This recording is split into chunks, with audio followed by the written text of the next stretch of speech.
नमस्कार दोस्तों। इस वीडियो में हम बात करेंगे भारत के नए लेबर कोड्स की। भारत सरकार ने 21 नवंबर 2025 से 4 नए लेबर कोड्स लागू करने की घोषणा की है। इन 4 कोड्स को मिलाकर पहले के 29 पुराने और जटिल श्रम कानूनों को एक आसान और आधुनिक व्यवस्था में बदला गया है। इन बदलावों का मकसद सिर्फ कानूनों को सरल बनाना नहीं है, बल्कि पूरे देश में काम करने वाले मजदूरों और कर्मचारियों के लिए सिस्टम को और ज़्यादा न्यायपूर्ण और पारदर्शी बनाना भी है। अब समझते हैं कि आखिर ये चारों लेबर कोड कौन-कौन से हैं। सबसे पहले आता है कोड ऑन वेजेस 2019, जो हर कर्मचारी को मिनिमम वेज और इक्वल पे की गारंटी देता है और वेतन समय पर देने को अनिवार्य बनाता है। इसके साथ ही पूरे देश में एक फ्लोर वेज तय किया जाएगा ताकि किसी का वेतन अत्यधिक कम ना रखा जाए। दूसरा है इंडस्ट्रियल रिलेशंस कोड 2020, जिसमें कंपनियों में ग्रीवेंस रिड्रेसल कमेटी जरूरी है, विवादों के समाधान की प्रक्रिया तेज की जाएंगी और फिक्स टर्म एम्प्लॉयज को स्थायी कर्मचारियों जैसी सुविधाएं दी जाएंगी। तीसरा कोड है कोड ऑन सोशल सिक्योरिटी 2020। इसके तहत सभी कर्मचारियों को पीएफ, ईएसआईसी, इंश्योरेंस और ग्रेच्युटी जैसे लाभ मिलेंगे। खास बात यह है कि गिग और प्लेटफॉर्म वर्कर्स जैसे ज़ोमैटो और ओला वालों को पहली बार सामाजिक सुरक्षा दी जाएंगी। साथ ही यूनिवर्सल अकाउंट नंबर से ये लाभ पूरे देश में पोर्टेबल रहेंगे। और चौथा है occupational safety health and working conditions code 2020, जो कार्यस्थल के लिए राष्ट्रीय सुरक्षा मानक तय करता है, 40 साल से ऊपर वालों के लिए वार्षिक हेल्थ चेकअप जरूरी करता है और महिलाओं को नाइट शिफ्ट तथा हर प्रकार की नौकरी की अनुमति देता है, उचित सुरक्षा के साथ। इन नए लेबर कोड्स का सबसे बड़ा उद्देश्य देश के मजदूरों को ज्यादा सुरक्षा और स्थिरता देना है। इन बदलावों के बाद कर्मचारियों को बेहतर वेतन और सबसे जरूरी समय पर वेतन मिलना सुनिश्चित किया गया है। साथ ही पीएफ, ईएसआईसी और इंश्योरेंस जैसी सामाजिक सुरक्षा अब पहले से कहीं ज्यादा मजबूत बनाई गई है। उधर उद्योगों के लिए भी नियम सरल हुए हैं, जिससे कंपनियों का काम आसान होगा और रोजगार के अवसर बढ़ेंगे। कुल मिलाकर ये नए लेबर कोड्स भारत की पूरी श्रम प्रणाली को वैश्विक मानकों के बराबर लाने की दिशा में एक मजबूत कदम है, और यही कदम आत्मनिर्भर भारत के लक्ष्य को और भी मजबूती देगा। इस वीडियो के इस हिस्से में हम समझेंगे कि पुरानी और नई लेबर व्यवस्था के बीच असल में क्या अंतर है। पहले जो लेबर लॉज थे वो काफ़ी पुराने, कॉम्प्लेक्स और अलग-अलग कानूनों में बनते थे, जिससे वर्कर्स को भी कन्फ्यूजन होती थी और एम्प्लॉयर्स को भी कंप्लायंस में दिक्कत आती थी। लेकिन 2025 के लेबर कोड्स के बाद सिस्टम काफ़ी सिंपल, ट्रांसपेरेंट और वर्कर फ्रेंडली हो गया है। अपॉइंटमेंट लेटर से लेकर सोशल सिक्योरिटी तक, मिनिमम वेज से लेकर विमेन सेफ्टी तक, हर जगह एक क्लियर और मॉडर्न व्यवस्था बनाई गई है। चलिए आगे की स्लाइड्स में एक एक करके इस बदलाव को डिटेल में समझते हैं। इस नए लेबर कोड के लागू होने से रोजगार को लेकर एक बहुत बड़ा बदलाव आया है। पहले अक्सर ऐसा होता था कि कर्मचारियों को अपॉइंटमेंट लेटर देना जरूरी नहीं माना जाता था। इससे नौकरी की सुरक्षा कम होती थी और रोजगार से जुड़े कई मुद्दों में पारदर्शिता भी नहीं रहती थी। लेकिन अब नई व्यवस्था के तहत हर कर्मचारी को अपॉइंटमेंट लेटर देना अनिवार्य कर दिया गया है। इससे 2 बड़े फायदे होंगे। पहला, जॉब सिक्योरिटी बढ़ेगी, क्योंकि कर्मचारी के पास लिखित प्रमाण होगा कि वो कहाँ, किस शर्त पर और कितने वेतन पर काम कर रहा है। दूसरा, ट्रांसपेरेंसी बढ़ेगी, जिससे कर्मचारी और नियोक्ता दोनों के बीच किसी भी तरह की गलतफहमी या विवाद की संभावना कम हो जाएगी। कुल मिलाकर ये बदलाव रोजगार को ज्यादा फॉर्मल, सुरक्षित और भरोसेमंद बनाने की दिशा में एक मजबूत कदम है। पहले बहुत से कर्मचारियों को पीएफ या ईएसआईसी जैसी सामाजिक सुरक्षा सुविधाएं नहीं मिल पाती थी। खासकर असंगठित क्षेत्र के मजदूर या ऑनलाइन प्लेटफॉर्म पर काम करने वाले लोग इस दायरे से बाहर रह जाते थे। लेकिन लेबर कोड 2025 के बाद अब सभी कर्मचारियों को सोशल सिक्योरिटी का पूरा अधिकार मिलेगा। यहाँ तक कि ओला, उबर, ज़ोमैटो जैसे प्लेटफॉर्म पर काम करने वाले गिग और प्लेटफॉर्म वर्कर्स भी पीएफ, ईएसआईसी और बीमा जैसी सुविधाओं के दायरे में आएंगे। इससे करोड़ों लोगों के जीवन में एक स्थिरता और सुरक्षा सुनिश्चित होगी। पहले मिनिमम वेज सिर्फ चुनिंदा उद्योगों में लागू होता था, इसलिए करोड़ों कर्मचारी इस मूलभूत अधिकार से वंचित रह जाते थे। लेकिन अब लेबर कोड के तहत भारत के हर कर्मचारी को मिनिमम वेज मिलना अनिवार्य कर दिया गया है, और साथ ही नियोक्ता के लिए समय पर वेतन देना भी अब एक कानूनी जिम्मेदारी है। इसका सीधा फायदा लाखों मजदूरों और कर्मचारियों को मिलेगा। पहले कर्मचारियों के लिए हेल्थ चेकअप को लेकर कोई कानूनी व्यवस्था नहीं थी, लेकिन अब बदलाव काफ़ी बड़ा है। 40 साल से ऊपर के सभी कर्मचारियों के लिए हर साल एक फ्री एनुअल हेल्थ चेकअप अनिवार्य कर दिया गया है। इससे समय पर बीमारी का पता चलेगा और वर्कर्स की ओवरऑल वेलबीइंग में काफ़ी सुधार होगा। पहले कई तरह के कामों और नाइट शिफ्ट में महिलाओं को काम करने की अनुमति नहीं थी, जिससे उनके अवसर सीमित हो जाते थे।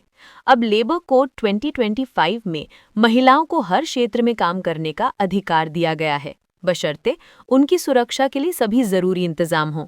साथ ही equal pay for equal work को भी कानूनी मजबूती मिली है, जिससे महिलाओं को बराबर मेहनत का बराबर वेतन मिल सके। अब सवाल है कि विभिन्न सेक्टरों के कर्मचारियों को लेबर कोड 2025 से क्या फायदे मिलेंगे। चाहे आप आईटी सेक्टर में काम करते हो, फील्ड में मैनुअल वर्क करते हो या डिलीवरी पार्टनर हो, हर श्रेणी के कर्मचारियों के लिए अलग-अलग विशेष लाभ तय किए गए हैं। आने वाली स्लाइड्स में हम विस्तारित रूप से समझेंगे कि किस सेक्टर को कौन सा फायदा मिलेगा। नए नियमों के अनुसार फिक्स टर्म एम्प्लॉयज़ को स्थायी कर्मचारियों जैसी ही सभी सुविधाएं मिलेंगी। सिर्फ 1 साल काम करने पर भी उन्हें ग्रेच्युटी का अधिकार मिलेगा। इससे कंपनियों में डायरेक्ट हायरिंग बढ़ेगी और कॉन्ट्रैक्ट आधारित शोषण में कमी आएगी।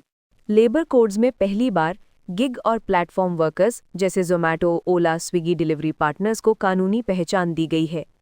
एग्रीगेटर कंपनियों को इन वर्कर्स के लिए 1 से 2% का योगदान करना होगा।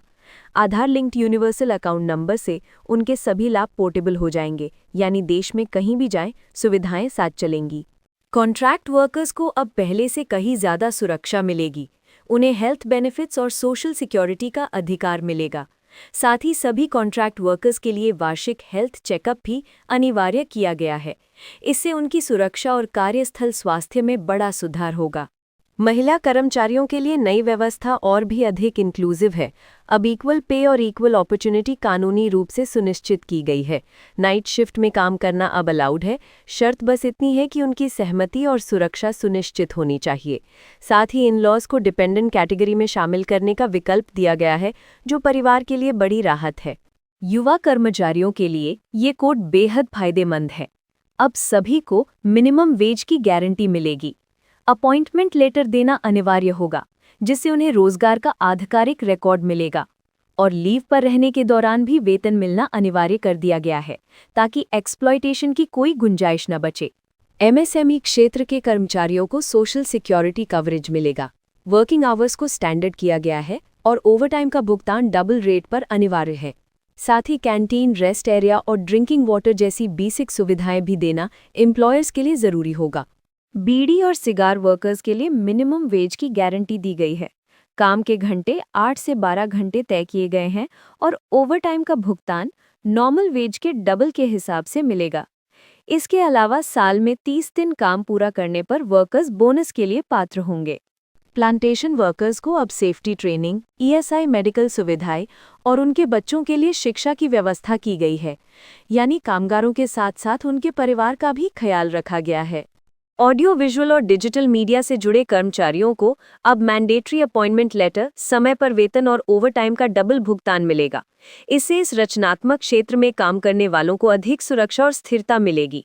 माइनिंग वर्कर्स के लिए वर्कप्लेस सेफ्टी अब और मजबूत की गई है। यहाँ तक कि कम्यूटिंग एक्सीडेंट्स को भी रोजगार से जुड़ा एक्सीडेंट माना जाएगा। हर वर्कर को साल में एक बार फ्री हेल्थ चेकअप मिलेगा। ये बदलाव माइनिंग जैसे हाई रिस्क क्षेत्रों में काम करने वालों के लिए बेहद जरूरी था। हैजर्डस इंडस्ट्रीज में काम अब पहले से ज्यादा सुरक्षित हो गया है। नए लेबर कोड के तहत अब हर ऐसे प्लांट में एक सेफ्टी कमेटी बनाना अनिवार्य है, जो काम की सुरक्षा पर नजर रखेगी। सभी कर्मचारियों को अब मुफ्त में प्रोटेक्टिव गियर जैसे हेलमेट, मास्क और ग्लव्स दिए जाएंगे। सबसे बड़ी बात, अब महिलाएं भी हैजर्डस जॉब्स कर सकती है, जैसे अंडरग्राउंड माइनिंग या केमिकल हैंडलिंग, बशर्ते उनकी सहमति हो और सुरक्षा के पूरे इंतजाम हों। टेक्सटाइल इंडस्ट्री में काम करने वाले मजदूरों के लिए अब अधिकार और मजबूत हो गए हैं।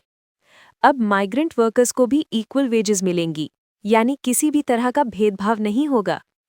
ओवरटाइम का पैसा अब डबल वेतन दर पर मिलेगा और अगर किसी का वेतन बकाया रह जाए तो वो 3 साल तक भी उसका क्लेम कर सकता है। मतलब अब हर मजदूर को बराबरी का हक और मेहनत का पूरा मूल्य मिलेगा। आईटी सेक्टर के कर्मचारियों को अब हर महीने की 7 तारीख तक सैलरी मिलना तय है। महिलाएं अब नाइट शिफ्ट में भी काम कर सकती हैं, सुरक्षा और सुविधा दोनों के साथ। और किसी भी शिकायत के लिए ग्रीवेंस रिड्रेसल सिस्टम अब और भी मजबूत किया गया है। डॉक वर्कर्स के लिए अब अपॉइंटमेंट लेटर जरूरी है। पीएफ, पेंशन और इंश्योरेंस का पूरा लाभ मिलेगा। साथ ही समय समय पर हेल्थ चेकअप भी अनिवार्य है ताकि आप स्वस्थ और सुरक्षित रहें। एक्सपोर्ट सेक्टर में काम करने वाले कर्मचारियों के लिए भी अब कामकाज के नियम काफी मजबूत किए गए हैं। सबसे पहली बात, फिक्स टर्म एम्प्लॉयज को भी पीएफ, ग्रेजुएटी और बाकी सभी लाभ मिलेंगे, बिल्कुल स्थायी कर्मचारियों की तरह। 6 महीने काम करने के बाद एनुअल लीव का अधिकार भी तय कर दिया गया है, जिससे काम और आराम में बेहतर संतुलन बना रहे। ओवरटाइम का नियम भी साफ है, जितना भी एक्स्ट्रा काम होगा उसकी मजदूरी डबल रेट पर मिलेगी। और महिलाओं के लिए अब वो भी नाइट शिफ्ट में काम कर सकती हैं, लेकिन पूरी सुरक्षा व्यवस्था सुनिश्चित होना जरूरी है, यानी काम का मौका बराबर और सुरक्षा में कोई समझौता नहीं। अब बात करते हैं कुछ और महत्वपूर्ण सुधारों की जो लेबर कोड 2025 को पहले से कहीं ज्यादा आधुनिक और वर्कर फ्रेंडली बनाते हैं। सबसे पहले नेशनल फ्लोर वेज।